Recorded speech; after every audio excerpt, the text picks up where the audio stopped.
Olá, olá pessoal, estamos começando mais uma aula de Direito Civil, aqui pela LAC Concursos. Eu sou o professor Stanley Costa, seu professor de Direito Civil e Processo Civil. Na aula de hoje vamos continuar os estudos sobre a parte geral do Código Civil. Em aulas anteriores, tratamos o tema da personalidade, identificamos o que é personalidade, quando começa a personalidade à luz do Código Civil e das três teorias, natalista, concepcionista, teoria da personalidade condicional. Falamos também sobre capacidade, identificando a diferença entre capacidade e direito, que toda pessoa tem, artigo 1º do Código Civil, toda pessoa é capaz, e a capacidade de fato, que nem toda pessoa tem, pois está relacionada ao exercício dos seus próprios direitos de forma autônoma, o exercício independente de atos jurídicos. E nesse contexto da capacidade de fato, é que nós estudamos a chamada teoria da incapacidade. Teoria da incapacidade. Identificamos com fundamento no artigo 3º e no artigo 4º quem são os incapazes. Os absolutamente incapazes e os relativamente incapazes. De acordo com o artigo 3º, são absolutamente incapazes os menores de 16 anos. E ponto final, não existe outro critério definidor da incapacidade absoluta. E com base no artigo 4º, nós vimos que são relativamente incapazes os menores de 18, maiores de 16. São relativamente incapazes os ébrios habituais e os viciados em tóxicos, aqueles que por causa permanente ou transitória não podem manifestar a vontade, e os pródigos. Artigo 4º do Código Civil, tudo de acordo com o Estatuto da Pessoa com Deficiência, que mudou significativamente essa tal teoria da incapacidade. Identificamos também que o absolutamente incapaz, ele pode celebrar negócios jurídicos. Entretanto, a incapacidade deve ser suprida, e isso é feito através da representação. Da mesma forma, o relativamente incapaz também pode celebrar negócios jurídicos, mas a incapacidade deve ser suprida. E, neste caso, o suprimento é a assistência. Se o absolutamente incapaz celebra negócios jurídicos sem representação, esses negócios serão considerados nulos. Artigo 166, melhor dizendo, do Código Civil. Se o relativamente incapaz celebrar negócio jurídico sem assistência, este negócio será anulável, artigo 171, também do Código Civil. Agora nós caminhamos, ainda falando sobre a capacidade de fato, sobre a capacidade de exercício. Mas o ponto principal do nosso encontro, desta aula, é o estudo da cessação. Cessação da incapacidade. Vimos quem são os absolutamente incapazes. Vimos quem são os relativamente incapazes. E no que toca aos relativamente incapazes, que dois são os critérios. Critério objetivo, que é o critério etário, menor de 18, maior de 16, relativamente incapaz. E os critérios subjetivos. Ébrio habitual, viciado em tóxico, aquele que por causa permanente ou transitória não pode manifestar vontade, e o pródigo. Pois bem, em que momento cessa essa tal incapacidade? É o objeto da nossa aula de hoje, e nós vamos tratar disso à luz do artigo 5º do Código Civil. Em que momento cessa a incapacidade? Meus caros, essa resposta é um tanto quanto simples. a incapacidade ela cessa quando cessar a causa que lhe deu origem. A incapacidade cessa quando se extinguir a causa que lhe deu origem. Dessa forma, percebam, se o que está determinando a incapacidade é o critério etário, cessará a incapacidade tão logo o indivíduo complete 18 anos. Tão logo o indivíduo atinja a maioridade.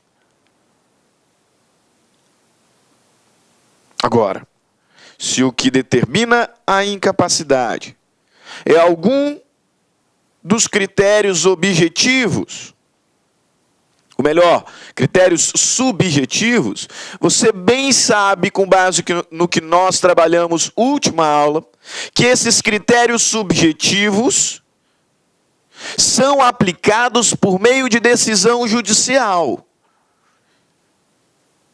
É necessária uma decisão judicial para que o indivíduo seja considerado relativamente incapaz com base em algum desses critérios subjetivos. Pois bem, se o que deu causa a essa incapacidade, se o que determinou essa incapacidade foi uma decisão judicial, então ela cessará quando outra decisão judicial for proferida, levantando a curatela. Percebam? A incapacidade ela será extinta. A incapacidade cessará quando cessar a causa que lhe deu origem. Se a questão é idade, cessa a incapacidade quando atingida a maioridade. Se a questão é algum dos critérios subjetivos, cessará a incapacidade quando outra decisão judicial for proferida que levante aquela curatela. Ok? Perfeito? Agora, você bem sabe, notadamente no que diz respeito à incapacidade em razão da idade, que muito embora cesse quando atingida a maioridade, é possível que o menor de 18 anos se torne plenamente capaz para os atos da vida civil através de um outro instituto chamado emancipação. É certo dizer que a incapacidade etária cessa quando o indivíduo completa 18 anos, quando ele atinge, pois, a maioridade. Mas é possível que o indivíduo menor de idade adquira plena capacidade para os atos da vida civil através de um instituto chamado emancipação. Isso você sabe, até por experiência social. Porque com certeza você já ouviu falar sobre emancipação, talvez conheça alguém que foi emancipado, talvez tenha sido... Olá, meus amigos, tudo bem? Sou o professor Luiz, desculpa interromper essa sua grande videoaula, mas muitos de vocês estão perguntando, professor, e o PDF dessa aula? Onde que está o PDF dessa aula? Atenção, o PDF dessa aula, a gente pede uma pequena contribuição aqui para a nossa plataforma da Lá Concursos, né?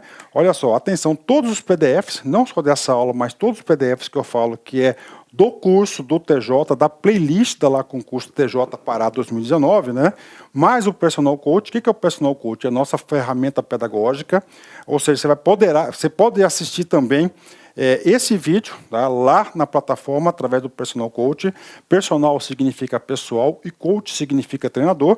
Você vai ter um treinador pessoal aqui, a gente vai controlar você, a gente vai ranquear, nós vamos acompanhar o seu desempenho. Professor, quanto custa os PDFs e mais o Personal Coach? Apenas R$ 29,90. R$ 29,90 é o preço aí dessa pequena contribuição desse projeto aí da Lá Concurso, ok? Forte abraço, já, tchau. Emancipado.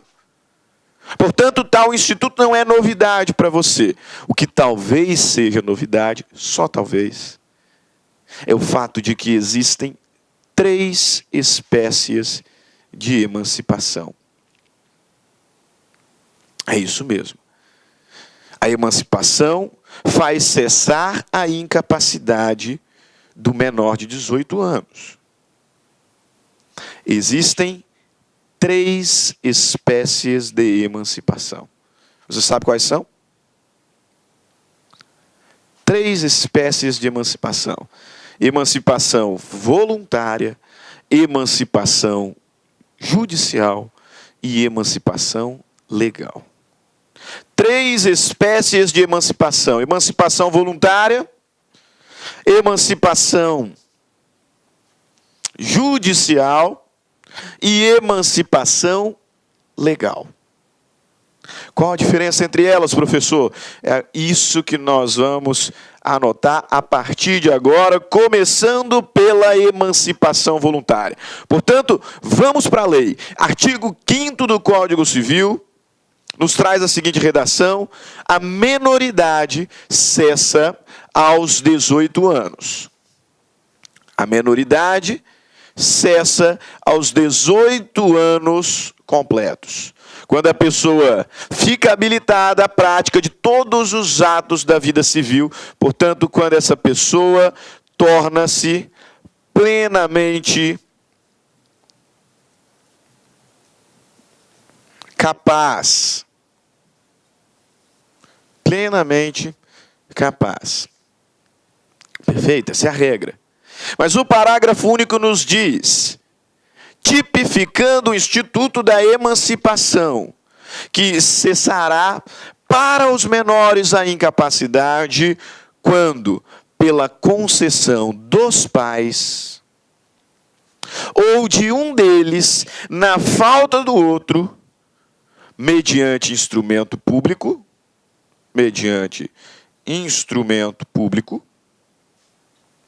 independentemente de homologação judicial. Portanto, a emancipação voluntária é aquela prestada por ambos os pais, ou um deles, na falta do outro, através de instrumento público, escritura pública, independentemente de homologação judicial. Ok? Emancipação voluntária é, pois, aquela prestada por ambos os pais. O legislador não falou representantes. Por uma razão muito evidente, nós já vamos destacar. Por ambos os pais. Ou de um deles na falta do outro, mediante instrumento público. Independentemente de homologação judicial. Ambos os pais, por escritura pública, independentemente de homologação judicial. Perfeito?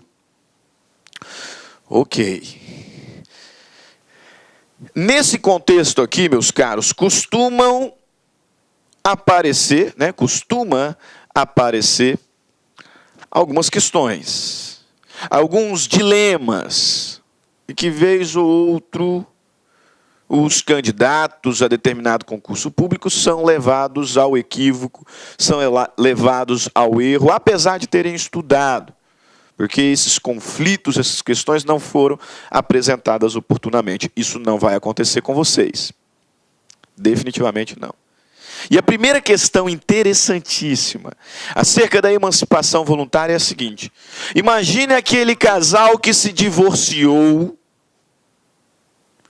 casal que teve um casamento muito bonito, uma união estável muito bonita, mas divorciaram, dissolveram a união estável, se for o caso, e o juiz determinou que a guarda ficaria com a mãe. Então, apenas um dos ex-cônjuges teria a guarda do menor. E aí questiona-se a vontade do único cônjuge que detém, ou melhor, do único genitor que detém a guarda do menor, é suficiente para emancipá-lo. Notem que apenas um dos pais tem a guarda. E por isso questionamos se apenas a mãe tem a guarda da criança, ou melhor, do adolescente, tem a guarda do menor, será que a vontade só dela é suficiente para emancipá-lo? Sim ou não? A resposta é negativa. A resposta é não. Se os pais forem divorciados, aquele que detiver a guarda exclusiva poderá conceder a emancipação sozinho? Não. Não poderá. Não poderá porque, como bem averiguamos no inciso 1º do parágrafo único do artigo 5º, a emancipação voluntária ela se dá por concessão dos pais, e aí destaquei, de ambos os pais. Ah, professor, então o que significa a expressão que o legislador usa quando diz que concessão dos pais ou de um deles na falta do outro? O que significa essa falta do outro? Falta física. O pai morreu. Então, por evidente, a vontade da mãe só é suficiente para emancipar a criança, pois. Para emancipar, o adolescente, o menor. Se o pai morreu, se o pai é ausente, mas ausente aqui no contexto técnico, tá? Pessoa que está em local incerto e não sabido. Nós vamos falar já sobre a ausência quando tratarmos o fim da vida, quando tratarmos sobre a morte. O legislador me diz que a emancipação voluntária é aquela concedida pelos pais ou um deles quando da falta do outro. Ou seja, se o outro tiver morrido, se o outro estiver ausente, em local incerto não sabido, ou se o outro tiver perdido o poder familiar. Entendam. O fato de não deter a guarda, por si só, não retira o poder familiar. O fato de a guarda do menor ter sido deferida apenas à mãe, não retira por si só o poder familiar do pai. E é exatamente por essa razão que afirmamos, ainda que estejam divorciados, e ainda que a guarda tenha sido deferida a apenas um dos pais, será indispensável a vontade de ambos. A vontade de um só deles será suficiente quando da falta do outro. E por falta do outro, entenda, morte, ausência ou perda do poder familiar. Ok? Beleza. Mas eu disse que existem 3 espécies. Falamos da emancipação voluntária. Perfeito? E as outras 2 espécies? A segunda espécie de emancipação é a emancipação judicial. Emancipação judicial, que se dará quando o menor estiver sob tutela. Por isso eu destaquei com os senhores a primeira parte do inciso 1º do parágrafo único do artigo 5º. Diz que o menor poderá ser emancipado por vontade de ambos os pais, através de escritura pública independente de homologação judicial. Pais. Por que é importante você destacar que a emancipação voluntária é prestada pelos pais? Pelo seguinte, tutor não pode emancipar voluntariamente. Tutor não pode emancipar voluntariamente. Eu dizia, tutor não pode emancipar voluntariamente. Se o menor está sob tutela, ele pode ser emancipado. Entretanto, judicialmente. Essa é a hipótese que o legislador nos traz desta espécie de emancipação. Vejamos segunda parte do inciso 1º. Vou voltar aqui rapidinho para nós acompanharmos o texto inteiro, né? Veja lá. Inciso 1º. Pela concessão dos pais ou de um deles, na falta do outro, mediante instrumento público, independentemente de homologação judicial. Emancipação voluntária. Ou, segue o inciso, por sentença do juiz, ouvido o tutor, se o menor tiver 16 anos completos. Menor sob tutela será emancipado judicialmente, será emancipado por sentença. Emancipado por sentença. Agora, muito embora o legislador não tenha falado sobre isso, a doutrina majoritária reconhece uma outra hipótese de emancipação judicial. Veja bem, a emancipação judicial acontecerá quando de um menor sob tutela, porque tutor não pode emancipar voluntariamente. Mas existe uma outra situação reconhecida pela doutrina, também de emancipação judicial, que acontece quando houver conflito de interesse entre os pais. Como a vontade de apenas um dos pais não é suficiente para emancipar o menor, é necessário a manifestação de vontade de ambos os pais, salvo se um deles estiver em falta, morto, ausente, que tenha perdido o poder familiar. Se é necessário a manifestação de ambos os pais, o que acontecerá se um deles não tiver de acordo com a emancipação? O que acontecerá se só um deles tiver interesse em emancipar o menor e o outro não concordar? Nessa hipótese, o menor poderá ser emancipado, mas por sentença judicial. Por isso reconhecemos, majoritariamente, duas situações de emancipação judicial. A primeira situação, prevista expressamente na lei, segunda parte do inciso 1º, emancipação do menor sob tutela. Tutor não pode emancipar voluntariamente. Portanto, nesta hipótese, a emancipação haverá de ser judicial, haverá de ser por sentença. E a segunda situação, se houver conflito de interesse entre os pais. A emancipação poderá ainda assim acontecer, mas por sentença. Mas judicialmente. Ok? Perfeito. Última espécie de emancipação é a emancipação legal. É a emancipação legal. Emancipação legal, meus caros, é aquela que acontece de forma automática quando configurada alguma das hipóteses previstas expressamente na lei.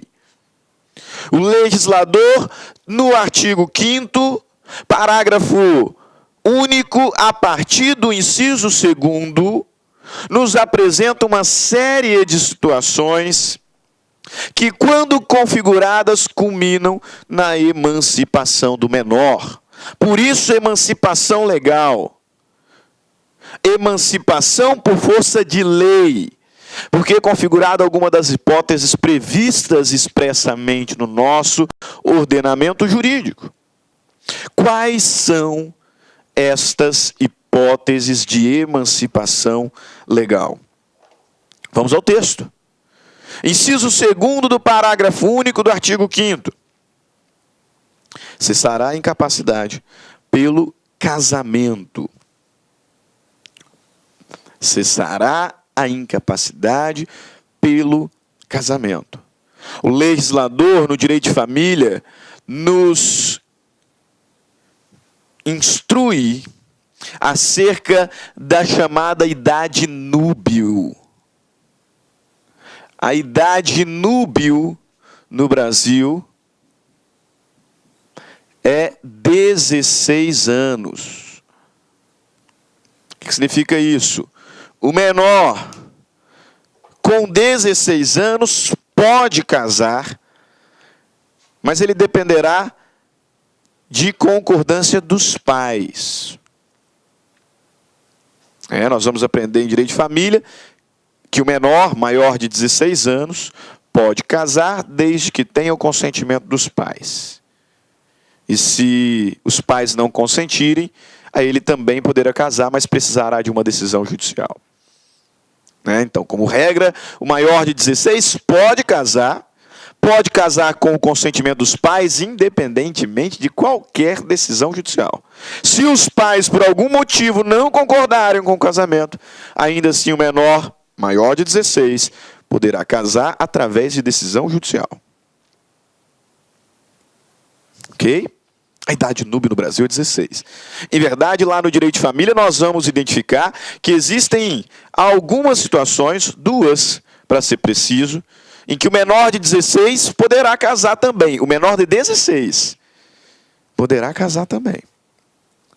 Mas aí são situações muito mais específicas que nós vamos trabalhar no momento oportuno, relacionada à gravidez, relacionada à extinção da punibilidade de crime.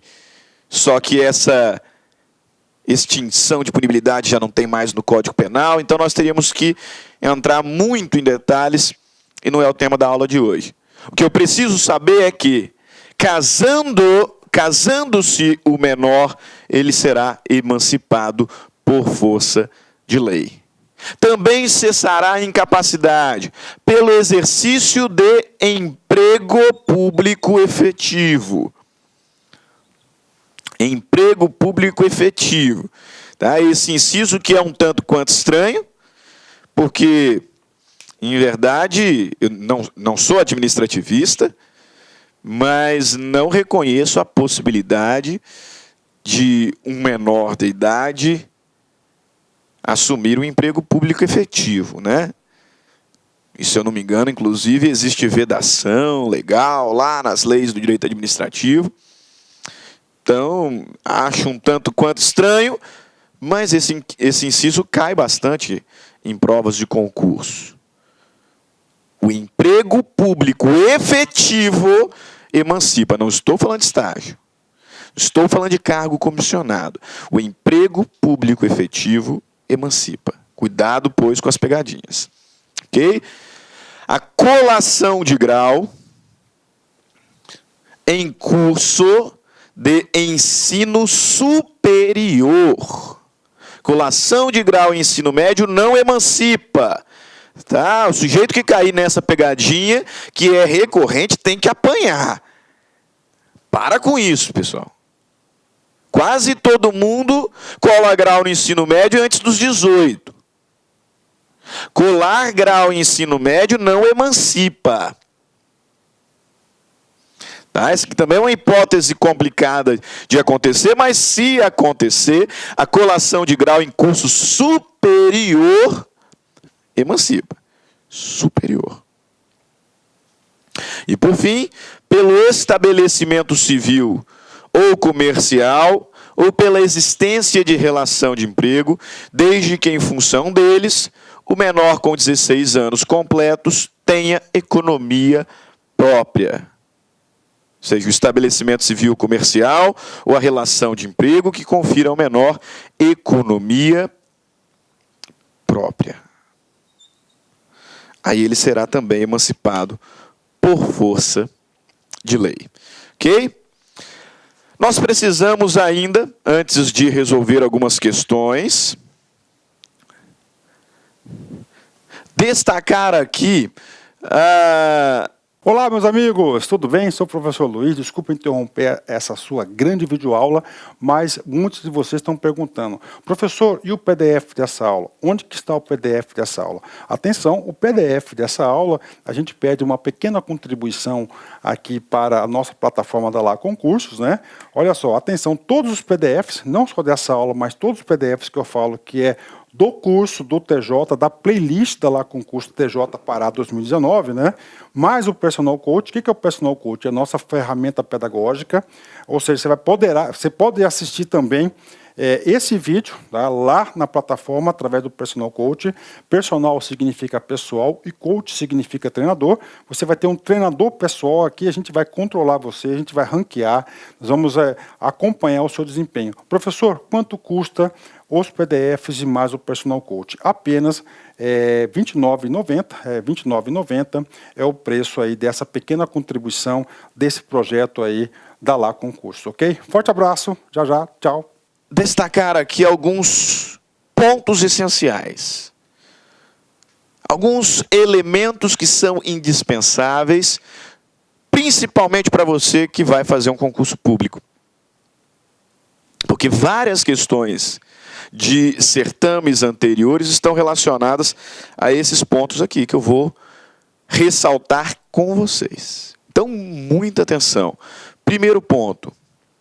O menor, embora emancipado, continua protegido pelas regras previstas no Estatuto da Criança e do Adolescente. O menor, muito embora emancipado, muito embora plenamente capaz para os atos da vida civil, continua a receber a proteção do Estatuto da Criança e do Adolescente. Ok?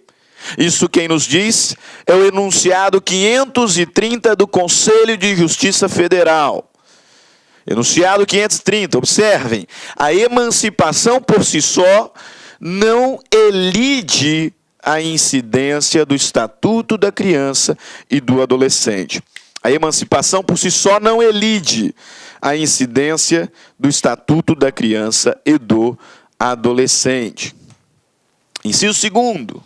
Ou melhor, né, segundo destaque essencial, segundo ponto importantíssimo para o seu concurso público.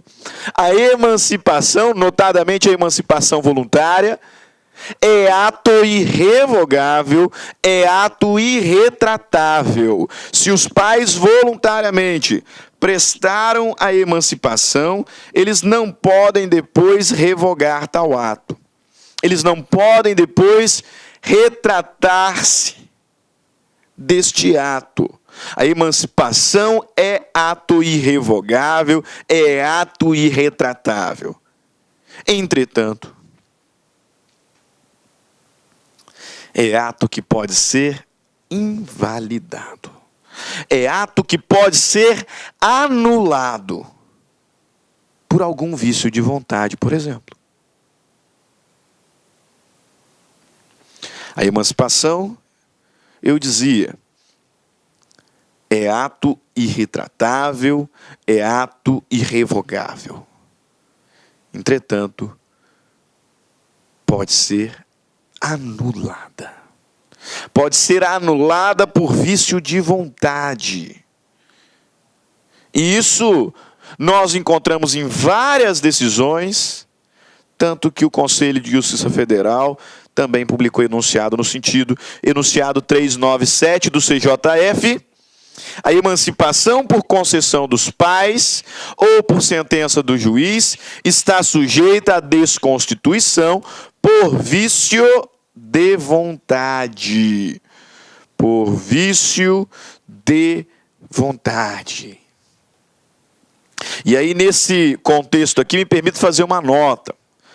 Acabamos de identificar que o casamento emancipa, né? Perfeito? O casamento emancipa.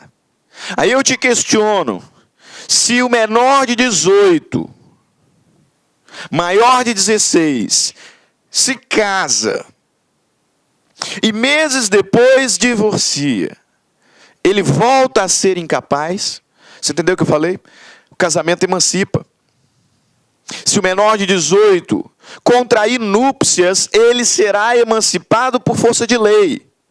Mas, e se depois de alguns meses ele se divorciar? Voltará a ser incapaz ou não? Não. Não voltará a ser incapaz. Entretanto, muito cuidado.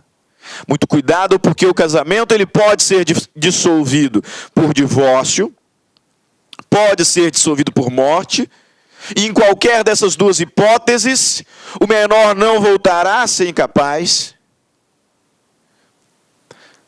Mas o casamento pode ser dissolvido por anulação. Se o casamento for anulado, o menor volta a ser incapaz. Percebeu? Se o casamento for extinto por divórcio ou morte, e o menor ainda não completou 18 anos, ele não voltará a ser incapaz. Não voltará. Agora, se este casamento for anulado, aí sim. Aí o menor retornará à incapacidade. Isso eu afirmo, inclusive, com base neste ponto aqui. Ó. A emancipação ela é irretratável, ela é irrevogável, mas ela pode ser anulada por vício de vontade. Ok? E, por fim, terceiro destaque relevante para concursos públicos. Concursos públicos em geral. Nós sabemos que uma das espécies de responsabilidade civil objetiva é a responsabilidade dos pais pelo dano causado pelo menor. Confere? Os pais respondem pelos danos causados pelo menor. E aí eu te questiono, e se este menor tiver sido emancipado? E se esse menor de 18, maior de 16, é plenamente capaz em razão da emancipação? Se ele causar dano a outrem, os pais responderão por esse dano? Hein? Os pais responderão por esse dano. Nós temos algumas decisões espalhadas pelos tribunais pátrios. Trouxe aqui duas.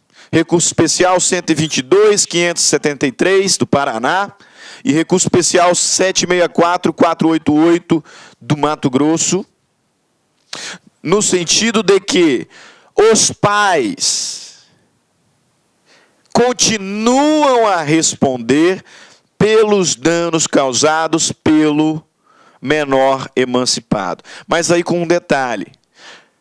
Considerando que este menor está emancipado, considerando que esse menor foi emancipado, ele também responde. Observem o seguinte, se o menor não for emancipado, os pais respondem objetivamente pelos danos causados por ele. Se o menor for emancipado, os pais continuam a responder.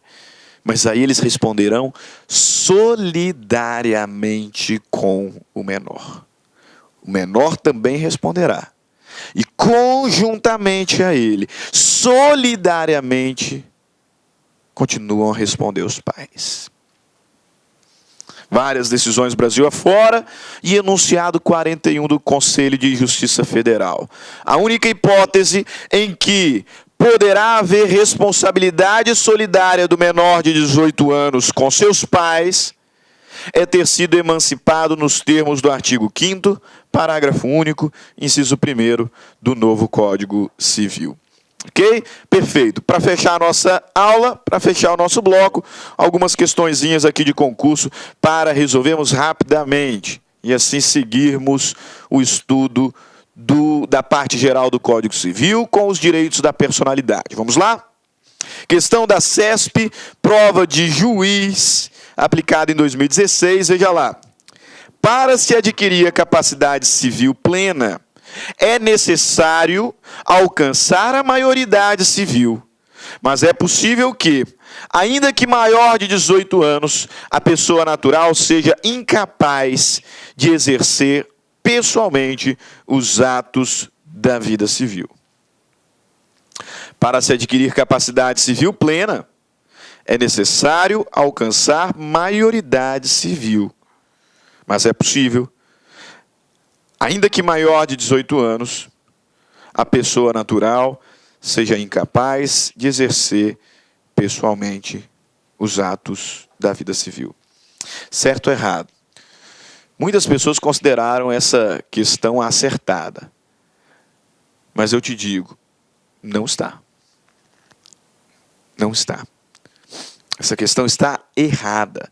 Errada pelo seguinte: para se adquirir a capacidade civil plena, é necessário alcançar a maioridade. De fato, a maioridade faz cessar a incapacidade. Mas é possível que o menor seja plenamente capaz em razão da emancipação. Então, por conta desse detalhe, a alternativa está incorreta. A alternativa está incorreta. Próxima questão, também da CESP, prova de juiz. A emancipação voluntária dos pais é ato revogável. Até para aqui mesmo. Com efeitos a partir do ato de revogação. Emancipação é ato irrevogável e irretratável. Irrevogável e irretratável. Próxima questão. De acordo com o Código Civil, são hipóteses de emancipação a concessão dos pais ou de um deles na falta do outro, mediante instrumento público ou particular, independentemente de homologação judicial ou por sentença do juiz ou do tutor, se o menor tiver 16 anos completos. O casamento, o exercício de emprego público efetivo, a colação de grau em curso de ensino superior e o estabelecimento civil ou comercial, ou pela existência de relação de emprego, desde que, em função deles, o menor com 16 anos completos tenha economia própria. De acordo com o Código Civil, são hipóteses de emancipação. Todas essas aqui. Certo ou errado? Certo, professor. Pegou tudo ali do artigo 5º, parágrafo único. Certo nada, cara. Certo nada. A alternativa está errada. A alternativa está incorreta. Leia com bastante atenção. De acordo com o Código Civil, são hipóteses de emancipação a concessão dos pais, ou de um deles na falta do outro, mediante instrumento público ou particular. Para. Emancipação voluntária por instrumento particular? Isso não existe. O menor pode ser emancipado voluntariamente, pela vontade de ambos os pais, ou um deles na falta do outro, mediante instrumento público. Público. Particular, jamais. Jamais. A menoridade cessa aos 18 anos completos, quando a pessoa fica habilitada à prática de todos os atos da vida civil. De acordo com o Código Civil Brasileiro, cessará para os menores a incapacidade pelo casamento. Que molezinha. A alternativa está correta. A alternativa está correta, isso mesmo. Questão da OAB, exame aplicado em 2015, Banca Fundação Getúlio Vargas. Veja lá, os tutores de José consideram que o rapaz, aos 16 anos, tem maturidade e discernimentos necessários para praticar os atos da vida civil. Por isso decidem conferir ao rapaz a sua emancipação. Consultam, para tanto, um advogado, que lhes aconselha corretamente no seguinte sentido: José poderá ser emancipado em procedimento judicial com a oitiva do tutor sobre as condições do tutelado. B. José poderá ser emancipado via instrumento público, sendo desnecessária a homologação judicial. C. José poderá ser emancipado via instrumento público ou particular, sendo necessário o procedimento judicial. E D. José poderá ser emancipado por instrumento público com averbação no registro de pessoas naturais. Resposta correta, letra A. Letra A. José é menor sob tutela. Tutor não pode emancipar voluntariamente. Na hipótese de menor sob tutela, a emancipação é possível judicialmente. Por isso, a alternativa correta, letra A. Mais uma questãozinha, questão de juiz novamente. Ao ensejo da separação judicial de Carlos e Cláudia, o juiz determinou que a guarda do filho do casal, Mário, então com 16 anos de idade, ficaria com o pai. Por considerar que o filho já tinha maturidade suficiente para dirigir sua pessoa e administrar seus bens, Carlos elaborou um instrumento particular de emancipação e o emancipou para o registro competente e o encaminhou para o registro competente sem que a mãe do menor tivesse conhecimento.